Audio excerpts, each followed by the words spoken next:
In this video, I'm going to show you how to remove white edge in Photoshop.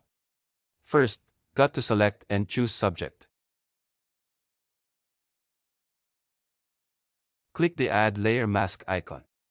Click on the Adjustment Layer icon and the Choose Solid Color.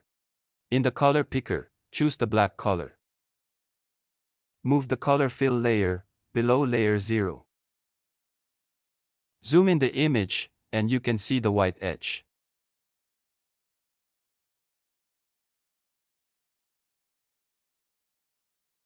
Click the layer mask thumbnail of the layer 0.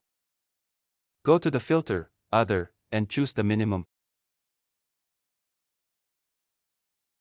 Increase the radius to 4 pixels. And the preserve, choose the squareness. And click OK. And this is the result.